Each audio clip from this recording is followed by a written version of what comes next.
I'm going to talk about where I need to put my hands, and then I'm going to talk about where Brian's got to put his legs. When I'm on top, I need to pummel for this underhook on the side that he has my leg. If I don't pummel to that underhook, Brian's just going to get my back. So if I don't have it, right, he just goes to my back. So it's very imperative that I get this underhook, right? And then this hand, it could be under his head, which is great because then I can use my shoulder to press. But that's the least important thing.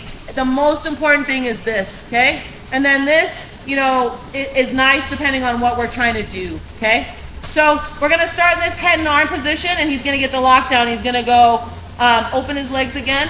He's gonna, outside leg comes in, under his right leg, right leg, and then he's going under right here. So the easiest, yep, and then he slides it down. Something I like to tell you guys, if the person on the bottom is an asshole and he wants to start pushing my legs straight, he could actually tear my ACL. So just know that you're in this lockdown position.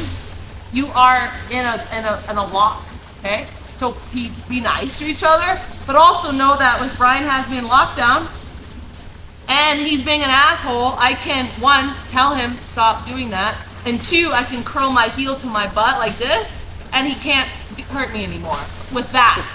Maybe something else, but not with that, like stretching my leg. So just know you always have that safety option of just doing that. So one more time, Brian's gonna go show you guys that lockdown right here. He's got a nice lock on my leg, okay? And now I'm gonna go underhook and head and arm. With this head and arm, I'd like to be able to do a little bit of shoulder justice, meaning that I'm gonna put my shoulder into his jaw and push that pressure there, right? One, Brian can use the lockdown to pull me down and get my shoulder out of his neck. So it's another really good reason to use that lockdown, okay? So we're gonna start with this position.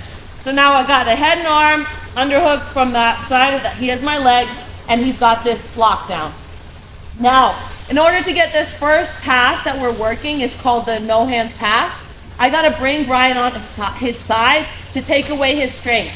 Right now, Brian could start whipping me. He could basically start squeezing his legs and start going back and forth and moving me just with that leg, right? No arms needed, just with that leg, he's able to do that.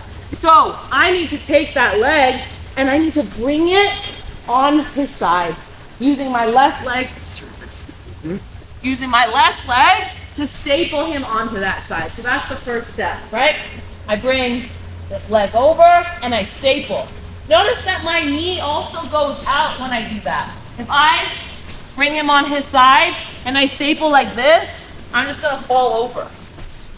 So I gotta make sure I widen my base and I staple. Now Brian can't whip me like he was trying to do before because he's pinned on his side. From there I go tripod. I curl my leg and I tripod. I slip that knee through. I use this back leg to kick him off. Left hand grabs his elbow or his tricep, and I slide into what we call judo side control. Judo side is really important that my knee is up on his shoulder, right? And I'm kind of pushing into him. I'm not really sitting on my butt, right? I want to hear Brian breathing. Okay? And I want to be nice and low.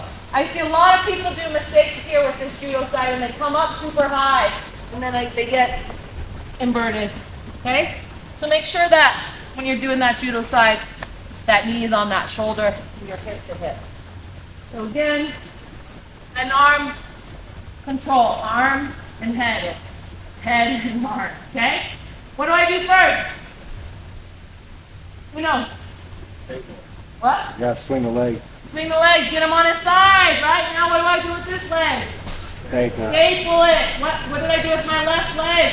Base it, exactly. Now I curl my knee or my heel to my butt, put my head on the ground and start to tripod. Kick out, grab his elbow right there, tricep, and I'm in this nice good judo side control. Have any notes on that, Brian? Let's ask. No. I don't think so. No?